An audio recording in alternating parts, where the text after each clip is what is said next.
বলে আপনার দায়িত্ব আমি নিব বললাম। ওই যে ক্যামেরায় ক্যামেরায় বললাম আপনার অনেক ছেলে আছে, এই যে আছে, আমরা সবাই আছি, অনেক ছেলে আছে, সবাই আছে। হ্যাঁ কান্না করবেন না বাবা। রায়হান ভাই আসলো দেখে প্রথমে আমরা ওই পাশে যখন কথা শুনছিলাম আসলে খুব আঘাত পাই আমরা বিষয়টা শুনে যে একটা গর্ভধারণী মার জন্য আপন দুই ভাই ভাগাভাগি করছে, তারা এক মায়ের দায়িত্ব দুই ভাই মিলেও নিতে পারছে না।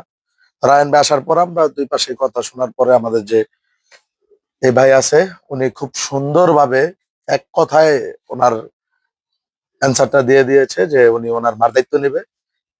এটা আসলেই উনি খুব বড় মনের পরিচয় দিয়েছেন এবং ওনার ফ্যামিলি সবাই অনেক আন্তরিক। আমরা চাই যে আসলে ওনার মা অনেক বয়োজ্যেষ্ঠ, অসুস্থ, প্যারালাইজড, উনি নিজের মতো চলতে পারে না। উনি যেখানেই থাকুক যে ওনার কাছে থাকবে, আল্লাহ ওনাকে ন্যায় হায়াত দান করুক, সুস্থভাবে থাকুক, যতদিন বেঁচে থাকবে যেন ওনারা ওনার সেবা যত্ন করতে পারে। এই যে বাতিজা আমার স্নেহের রানিং ছাত্র, লেখাপড়া করছে মাস্টার্সে, সেও একটি উজ্জ্বল দৃষ্টান্ত স্থাপন করছে, সে তার দাদিকে নিয়ে যাচ্ছে, হ্যাঁ, এবং দাদিকে এখান থেকে আজকে থেকে ভাগাভাগির অবসান ইনশাআল্লাহ। আপনারা দেখতে পাচ্ছেন যে কোনো টেনশনের কারণ নেই, আমরা এই মাকে, মায়ের বড় ছেলে গ্রহণ করেছেন, ওনার কাছে আমরা বুঝিয়ে দিচ্ছি, হ্যাঁ, আমরা মাকে আমরা নিজে থেকে নিয়ে দিচ্ছি।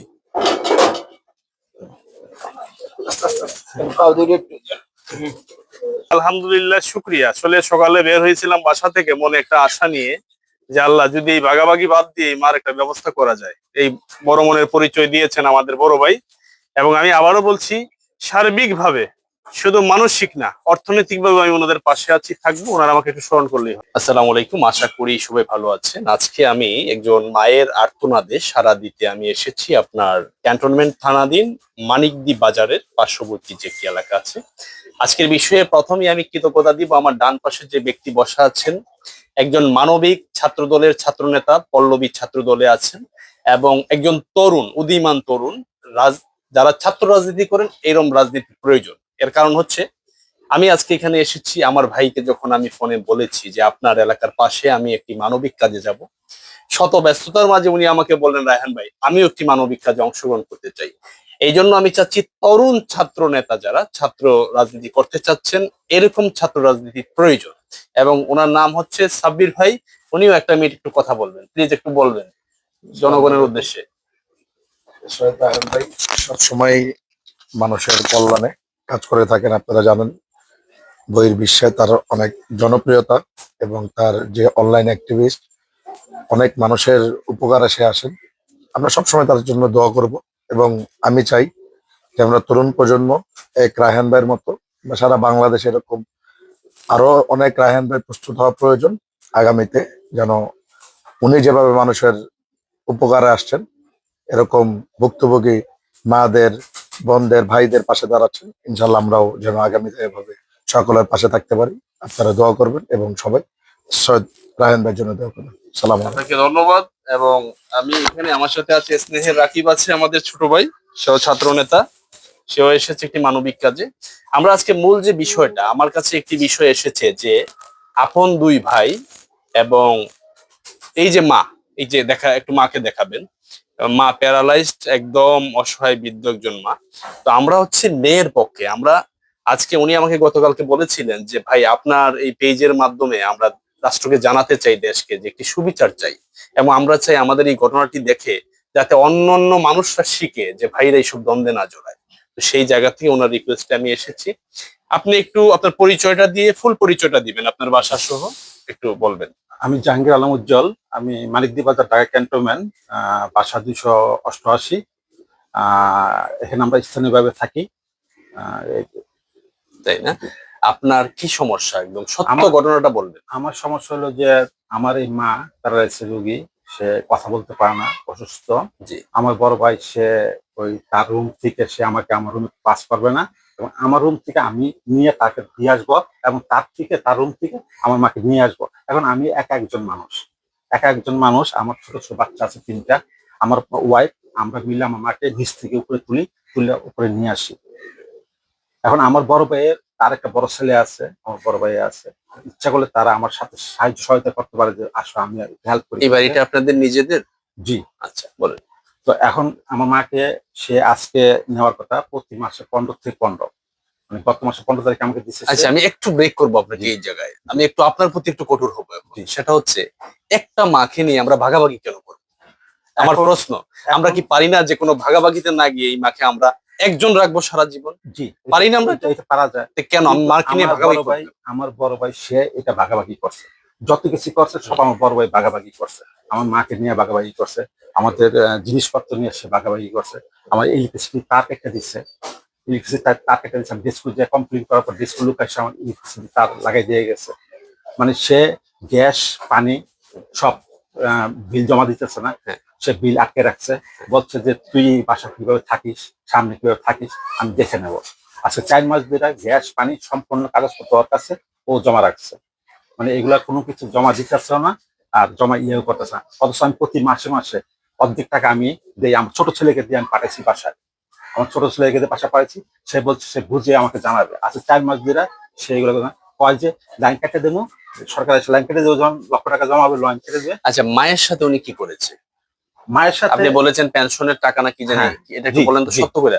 আপনাকে কিন্তু দেখতেছে সারা বিশ্ব জি, জি, দেখবে, জি। হ্যাঁ সত্য বলতে হবে। আমার মা, আমার আব্বা মারা যাওয়ার পরে আমার আব্বা পেনশনের টাকা পায় 10,800 টাকা আচ্ছা, প্রতি মাসে। হ্যাঁ। প্রতি মাসে 10,800 টাকা পায়। তো আজকে 5 মাস ধরে এই টাকা আটকানো, মানে 5 মাস 1 লক্ষ টাকা, তো আপনার 8-9 মাস আচ্ছা, আমি ধরে টাকাটা আরেকটু আটকানো। ভালো করে জি। জানবো, ওনার পেনশনের টাকাটা কার অ্যাকাউন্টে আছে? ওনার অ্যাকাউন্টে? আমার আম্মার অ্যাকাউন্টে আসে, কিন্তু নমনীয় হলো যে আমার বড় ভাই। বড় ভাই নমিনি জি। টাকাটা উত্তোলন করে কি? আমার বড় ভাই টাকাটা উত্তোলন করে নমিনি হিসেবে উনি জি, ওঠায়, জি, যেহেতু উনি অসুস্থ। জি। আমার আম্মা প্যারালাইসিস। আজকে কয় মাস ধরে টাকাটা আটকা? আজকে প্রায় 9 মাস ধরে টাকাটা জমানো আছে। সত্যি তো? সত্য। তো এই টাকাটা ওনাকে দিচ্ছে না? না। তাই এরকমই আমার মানে ওই টাকাটা হিসাবে আমি যেহেতু আমার মাকে 1 মাস করে করি, সেও যেহেতু মাকে 1 মাস করে করে, সেও তো এটা অর্ধেক আমাকে দেওয়ার কথা। যেহেতু আপনারা ভাগাভাগি করেছেন, তাহলে এই টাকাটা হচ্ছে 50-50 হবে। জি, জি, জি, এটা হচ্ছে নিয়ম। জি। কিন্তু আসলে আমি ইচ্ছার বিরুদ্ধে কি আমাকে বলতো, এই ভাগাভাগিটা আমি পছন্দ করি না। এটা আমি না, শুধু কেউই করবে না। এটা আমাদের রাষ্ট্রের জন্য, আমাদের নীতি ব্যবস্থা, সমাজনীতির জন্য এটি একটি দুর্লভ বিষয়। এই যে আমি রাখবো মাকে 15 দিন, আপনি রাখবে 15 দিন, এই জায়গা থেকে আমাদের বেরিয়ে আসতে হবে। জি, এটা আমার বড় ভাই এই সিস্টেম তৈরি করছে। আমার আচ্ছা, বড় আপনি ভাই, কি চাইলে একেবারে ওনাকে রাখতে পারেন না? হ্যাঁ, আপা কি হ্যাঁ, বলেন? জি রাখতে পারি। রাখতে পারি, কিন্তু আমাদের তো বছর শেষে ওই বাবার বাড়িতে যাব, 1 বছর যাই না। হ্যাঁ। ডিসেম্বর আসতে ছেলে মেয়েদের পরীক্ষা হওয়ার পরে তখন আমরা 15 তারিখ আমার মানে যে কর্তব্য আমি ওইটা পালন কইরা, আমার ছেলে মেয়ের 1 তারিখে পরীক্ষা শেষ হয়ে যায়। আমাদের 15 তারিখে দিব বললে আমাদের মাকে আমরা আমার ছেলে শেষ করে মেয়ে 1 মাস শেষ করে দিয়ে তারপর আমরা বাড়িতে যাই। আচ্ছা, তাহলে আপনার মূল চাওয়াটা হচ্ছে মার পেনশনের টাকা উনি দিচ্ছেন না, দিচ্ছে নাম্বার না। 1। মা কি কথা বলতে পারেন? পারেন না? এই ছেলে কি সত্যি বলতেছে মা? সত্যি? আহ, আচ্ছা, সমস্যা নাই। আমি প্রথমে আমার মাকে একটু সালাম করে নি। বাবা, আপনি আমার মায়ের মতো, হ্যাঁ। এই আমি আছি আপনার পাশে, হ্যাঁ। ভালো ভালো খেদমত করে আপনার, উনি আপনার সেবা যত্ন করে, এই ছেলে করে, এই বৌমা করে, বৌমা। তাই? আচ্ছা, আপনারা আসলে দেখতে পেলেন যে উনি অনেক বয়স্ক মানুষ, তারপরে আমরা কিছু বোঝার চেষ্টা করেছি। তো এখন আপনার মূল চাওয়াটা হচ্ছে এই, আপনাদের এই বাড়িটা কি মানে বাবার? জি, আমার বাবার এই জায়গাটা সম্পূর্ণ 6 কাঠা জায়গা। 6 কাঠা জায়গা। আপনার বোন কয়জন? আমরা বোন 3 বোন 2 ভাই। বোনের গুলা দিয়েছেন বোনকে? জি, আমার বোনদেরকে সবাইকে আমার আব্বা সেপারেট ভাবে জায়গা দিয়ে গেছে, এবং ওই জায়গাগুলো আপনার ইয়েতে দলিলপত্র করে দিয়ে গেছে। আর এই জায়গাটা এই জায়গাটা আমাকে দিয়ে গেছে লিখিত ভাবে, একদম লিখিতভাবে। রেজিস্ট্রি? না, রেজিস্ট্রি পাবে না, মানে দলিল ভিতরে ওই যার যার ওয়ারিশ সে তারটা ভাগ করে হ্যাঁ। দিয়ে তাহলে গেছে। এখানে আপনার প্রতিবন্ধকতা কি? আপনি যে বললেন যে ভাই বলছে এখন বের করে এখন দিবে। বলতেছে যে এটা তো আমার রেজিস্ট্রি হয় না, আমার দলিলটা একটা অচিতনামা করছে। ওষুধনামা করে দিয়ে গেছে, ওষুধনামাটা আমার রেজিস্ট্রি হয় না। এখন সে বলতেছে তুমি এখানে বাড়ি করো, যেটা করো, এটা আমি আমার দাবি আছে, এবং এই জায়গা এটা আমি পাই। সেইখানে কিভাবে থাকবে আমি এখানে কিভাবে থাকি সেটা দেখে নেবে। উনিও তো একজন বাবার ওয়ারিশ। মানে এটা ওনার, উনি বলতে উনি চাচ্ছেন বলতেছে যে, ইনশাল্লাহ আপনাকে এখান থেকে কিছু করতে পারবে না, কারণ আমরা আইনের ঊর্ধ্বে কেউ নই। আমি একজন সাধারণ মানুষ হিসাবে, আমি একজন সাধারণ মানবাধিকার কর্মী হিসাবে আমার আসলে দেওয়ার কিছু নাই। কিন্তু আমার কাছে আপনার চাওয়াটা কি একটু বলবেন? এখন আমারটা হলো যে আপনি আমার অসুস্থ আম্মা, তার একটা সুবিচার করে দিয়ে যাবেন। আপনি কি চাচ্ছেন যে আমার এই পেজের মাধ্যমে যারা এই দেশের সুবিচারক যারা আছেন, জি। আমি সাধারণ মানুষ, জি। একদম ছোট একজন মানুষ, আমার এই পেজের মাধ্যমে এই দেশে যারা রাষ্ট্র থেকে দায়িত্বপ্রাপ্ত ব্যক্তিগণ আছেন তাদেরকে জানিয়ে আপনি সুবিচার চাচ্ছেন? জি আমি আমার মাধ্যমে আপনি জি, চাচ্ছেন যে আপনি জি, অনুমতি আমি- দিচ্ছেন যেটা আমি আপলোড করবো পেজ? জি অবশ্যই। দর্শক দেখতে পেলেন, উনি আসলে, আমি একজন সাধারণ মানুষ, সবসময় একটি কথা বলি, আসলেই সাধারণ, হ্যাঁ, এবং আমার কাছে সবকিছুর মালিক আল্লাহ, আমার দেওয়ার কোনো ক্ষমতা নেই। এবং এই দেশে অনেক দায়িত্বপ্রাপ্ত ব্যক্তিগণ আছেন, এবং সেটা এখানে একটা ক্যান্টনমেন্ট থানা আছে, এখানে অফিসার ইনচার্জ মহোদয় আছেন, এখানে একজন অবশ্যই ইওনো মহোদয় আছেন, আমাদের এটা ঢাকা জেলা, হ্যাঁ, এটা জেলা প্রশাসক মহোদয় আছেন। উনি আমার মাধ্যমে রাষ্ট্রের দায়িত্বপ্রাপ্ত ব্যক্তিদেরকে জানাতে চাচ্ছেন যাতে উনি ওনার ন্যায্য অধিকার থেকে বঞ্চিত না হন, কারণ একই বাবার সন্তান কোনোভাবেই ওইখান থেকে এখান থেকে ওনাকে বঞ্চিত করার কোনো সুযোগ নেই। এবং এই মা যতদিন জীবিত আছেন ওনার যে পেনশনের টাকাটা, যেহেতু দুই ভাই এক মাস এক মাস করে ভাগ করে নিয়েছেন, তাহলে পেনশনের টাকাটাও দুই ভাই সমান ভাগে পাবেন, এটাই নিয়ম। কিন্তু আমি সবকিছু ওর দিকে একটি কথা বলবো, সেই ভাগাভাগিটা আমি চাই না। জি আমি একজন সাধারণ মানুষ হিসাবে আমি চাই আমাদের এই দেশে আপনার মতো মানুষরা একটি মাকে ভাগ না করে, হ্যাঁ, মাকে সারা জীবন একটা মানুষ দায়িত্ব নিয়ে একটি উজ্জ্বল দৃষ্টান্ত স্থাপন করবেন, যেটা দেশবাসী, সুশীল সমাজ, আগামীর ভবিষ্যৎ যে তরুণরা, যে সমাজ আসতেছে আমার, তারা দেখবে, শিখবে এখান থেকে। এটা আমার চাওয়া। আপনি রাখবেন কি রাখবেন না সেটা আপনার ব্যাপার। জি। আমি আপনাকে যদি এই লাইভে, এই ভিডিওতে আমি একটি রিকোয়েস্ট করি যে আপনার পাশে রাষ্ট্র দাঁড়াবে, আপনার পাশে সরকার দাঁড়াবে, আপনার পাশে দায়িত্বপ্রাপ্ত সরকারি ব্যক্তিগণ দাঁড়াবে, আমি সাধারণ মানুষ হিসেবে থাকব। এই যে তরুণ ছাত্র দলের তরুণ যারা দীর্ঘদিন তারা নির্যাতিত ছিল, এখন ইনশাল্লাহ তারা এই দেশে ভালো কাজ করছে, এই সাব্বির সাহেব, ওনাদের মতো তরুণরা দাঁড়াবে এখানে, এই তরুণ ছাত্ররা দাঁড়াবে আপনার পাশে। আপনারা দেখেছেন যে আমি আপনাদেরকে বলেছি যে গতকালকে আমার কাছে একটি আবেদন করেছিলেন একজন, কিন্তু আসলে আমার পাশে যে মানুষটি বসা আছে, আপন ভাই, বড় ভাই, আমি এই মানুষটিকে খুবই ধন্যবাদ এবং কৃতজ্ঞতা প্রকাশ করবো যে উনি অনেক একটি বড় মনের পরিচয় দিয়েছেন। এবং আজকে আমরা একটি পারিবারিক বিষয়, কোনো ধরনের মামলায় না গিয়ে, কারণ এখানে যে ভাই ওনারা আমাদের কাছে যে সহযোগিতা চেয়েছিলেন, সেটার জন্য আমরা একজন অ্যাডভোকেটের মাধ্যমে হয়তো মামলায় যেতে হতো, কিন্তু আমি ওনাকে বলেছিলাম যে আপনি আমাকে আসার সুযোগ দেন, আমি আশা করি আপনাদের সমস্যা থাকবে না। আজকে শুধু আমরা সামান্য একটি বিষয় সমাধান করতে পেরেছি, এবং এই মানুষটি আমার পাশে যিনি আছেন অত্যন্ত ভালো একজন মানুষ, মানবিক মানুষ, আমি এই জন্য বলবো উনি একাই ওনার মায়ের দায়িত্ব নিয়েছেন। এবং উনি বলেছেন যে মাকে নিয়ে, আমি যেটা একটু আগে বলেছিলাম যে মাকে নিয়ে ভাগাভাগি চাই না, সেটা উনি বলেছেন। ওনার কিন্তু বর্তমানে কোনো ইনকামও নেই, এই মানুষটির বর্তমানে ইনকাম নেই, তারপর উনি বলেছেন যে মা তো মাই, হ্যাঁ, মাকে নিয়ে কোনো ভাগাভাগির প্রয়োজন নাই। রায়ন সাহেব, আপনি আসছেন, আমি আমার মাকে আমি রাখবো, আমি আগেও রাখতে চেয়েছি, এখনো আমি এককভাবে আমার মা যতদিন জীবিত আছে আমি রাখবো। কিন্তু একটি কথা আছে, ওই মা পেনশন পান 10,800 টাকা। আমরা যেহেতু ওই পেনশনটা একান্তই মায়ের, এবং ওই মাকে যেহেতু উনি এখানে দেখাশোনা করবেন, যেহেতু ওনার আয় নেই, ওই পেনশনটা নিয়ম অনুযায়ী আমরা সামাজিক ভাবেও আমরা মনে করি যে বিচারে বসলেও, আইন সালিশে বসলেও এটাই হবে, ওই পেনশনটা উনি নিবেন পুরা, নিয়ে উনি ওনার মাকে উনি সেবা যত্ন করবেন এবং মাকে একবারে রাখবেন। ইভেন কি যদি পেনশন নাও থাকে তাও উনি মাকে ফালাবেন না, আমরা সেই আশা করতে পারি। অবশ্যই। আপনি একটু যে উজ্জ্বল দৃষ্টান্ত স্থাপন করেছেন, আমি চাই বাংলাদেশের, বিশ্বের সারা মানুষ আজকে এই পরিবার থেকে, ভাইয়ের নামটা যেন কি, আলম। সেই আলম ভাইয়ের কাছ থেকে আপনারা শিক্ষা নিবেন যে আর পরবর্তীতে কোনোদিন যাতে আমরা কোনো এই ধরনের ঘটনার সাক্ষী না হতে পারি। আলম ভাই আজকে একটা উজ্জ্বল দৃষ্টান্ত স্থাপন করেছেন যে উনি ওনার মাকে একাই রাখবেন, অন্য ভাইয়ের কোনো ভাগের দরকার নাই। এবং আমি এই অনলাইন লাইভে আমি কথা দিচ্ছি, যদি কখনো আমি আর একটা সন্তান হিসাবে ভাই যদি মনে করেন যে ওনার মাকে রাখতে ওনার কষ্ট হচ্ছে, আমি একটা ভাই ভাই হিসাবে উনি আমাকে স্মরণ করবেন, আমার সর্বোচ্চ সেবা থাকবে আপনাদের জন্য। আপনি একটু দেশ এবং জাতির উদ্দেশ্যে আপনি একটু বলবেন কথাগুলো, এই একটু বলেন আপনার মাকে রাখতেছেন বা কি আসলে বিষয় একটু বলুন। আমি আমার মায়ের বড় সন্তান, আমার নাম আলম। আমি 1999 সালে বিয়ে করেছি। বিয়ের পর থেকে গত 3 বছর আগ পর্যন্ত আমি আমার মা এবং বাবাকে দুজনকে আমি সেবা যত্ন দিয়ে আসছি, দিয়ে এবং করছি। গত 3 বছর যাবৎ আমার মাকে ভাগাভাগি করা হয়েছে, ভাগাভাগি করে নেওয়া হয়েছে। উনি আমার ছোট ভাই 1 মাস দেখে, আমি 1 মাস দেখি। গত 3 মাস আগ থেকে আমার ছোট ভাই মাকে নিয়ে বড় ধরনের গেম খেলা শুরু করছে। সে নিজে আসে না, আমার রুমে ঢোকে না, আমার মাকে তার রুমে নিয়ে যায়, এই করে এই করে। মানে আমি বিভিন্ন ভাবে এটা প্যারাশানি হইতেছি। তাক আজকে ওনারা আসছে, আমি ওনাকে আনি নাই, উনি আসছে, আমার ছোট ভাই আনাইছে।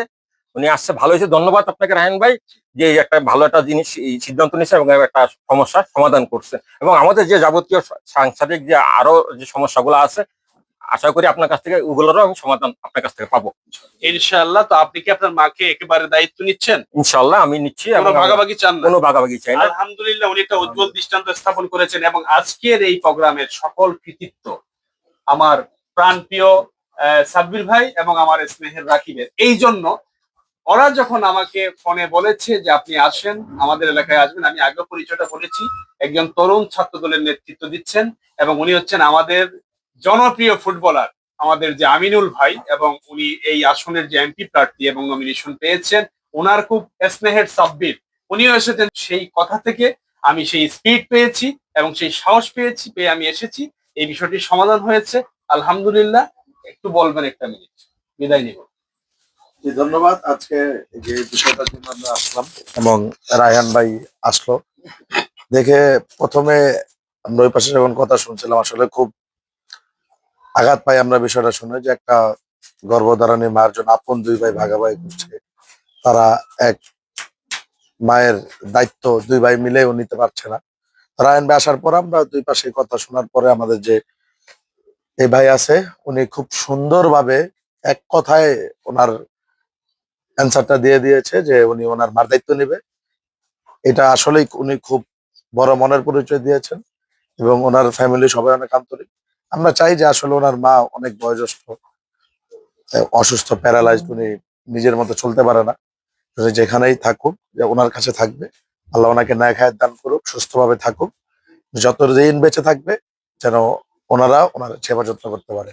এবং এই সুন্দর একটা বৃদ্ধ বয়সে এরকম একটি মার জন্য সুন্দর সমাধান করার জন্য অসংখ্য ধন্যবাদ সৈয়দ রায়হান ভাইকে। আমি চাই যে আগামীতে এরকম আরো ভালো কাজগুলো করবেন। ইনশাল্লাহ আমরা ইয়াং জেনারেশন যারা আছি, আমরা এরকম সামাজিক কাজে আমরা অনেক আগ্রহী হই। রায়হান ভাইয়ের সব প্রোগ্রাম গুলা দেখে সকলে রায়হান ভাইয়ের জন্য দোয়া করবেন। ধন্যবাদ। সবাই আমাদের জন্য দোয়া করবেন। সবাই ভালো থাকবেন। আমরা এখন বিদায় নিব। শুধু আমরা আরেকটা ফুটেজ দিব, আমরা মাকে এখানে বুঝিয়ে দিয়ে যাবো। উনি ওনার মাকে বুঝিয়ে নিবেন। হ্যাঁ, সেই জায়গাটা শুধু বাকি আছে, সবাই দেখবেন। এই যে বাতিজা আমার স্নেহের রানিং ছাত্র, লেখাপড়া করছে মাস্টার্সে, সেও একটি উজ্জ্বল দৃষ্টান্ত স্থাপন করেছে। সে তার দাদিকে নিয়ে যাচ্ছে। হ্যাঁ, এবং দাদিকে এখান থেকে আজকে থেকে ভাগাভাগির অবসান ইনশাল্লাহ। আসেন।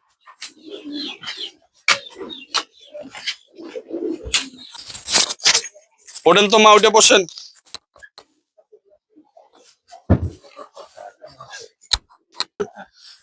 আসসালামু আলাইকুম। আপনারা দেখতে পাচ্ছেন যে কোনো টেনশনের কারণে আমরা এই মাকে, মায়ের বড় ছেলে গ্রহণ করেছেন, ওনার কাছে আমরা বুঝিয়ে দিচ্ছি। হ্যাঁ, আমরা মাকে আমরা নিজে থেকে নিয়ে দিচ্ছি।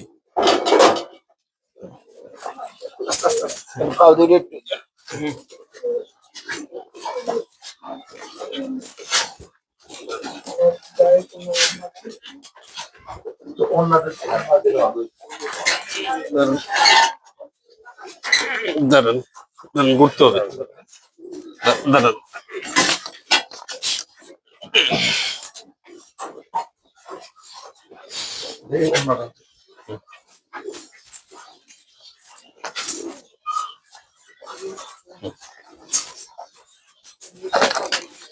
আচ্ছা, এবার ইয়ে কই ভাই, এবার আপনি নিয়ে যান মাকে। এবার আসেন, এবার আপনার মাকে আপনি নিয়ে যান।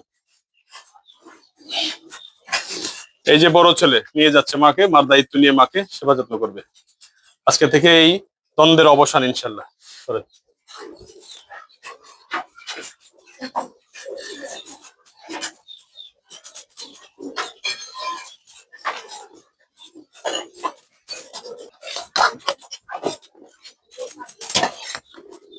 ইয়াগুলা নিয়ে আয়, ওই যে শীট, বেডশিট, ওয়াল ক্লথটা। এই যে মা, কি আপনি খুশি? দেখেন, তাই দেখছেন? আপনার ভিডিও করে দেখেন ভালো করে। আমরা এখন বিদায় নিচ্ছি। আলহামদুলিল্লাহ, শুক্রিয়া। আসলে সকালে বের হয়েছিলাম বাসা থেকে মনে একটা আশা নিয়ে, যে আল্লাহ যদি এই ভাগাভাগি বাদ দিয়ে মার একটা ব্যবস্থা করা যায়। এই বড় মনের পরিচয় দিয়েছেন আমাদের বড় ভাই। এবং আমি আবারও বলছি, সার্বিকভাবে, শুধু মানসিক না, অর্থনৈতিকভাবে আমি ওনাদের পাশে আছি, থাকবো। ওনারা আমাকে একটু স্মরণ করলেই হবে। তো আজকে সবাই ভালো থাকবেন। একটি ভালো কাজ হয়তো করতে পেরেছি। আল্লাহ পাক যাতে আরো করার সুযোগ দেয়। আসসালামু আলাইকুম।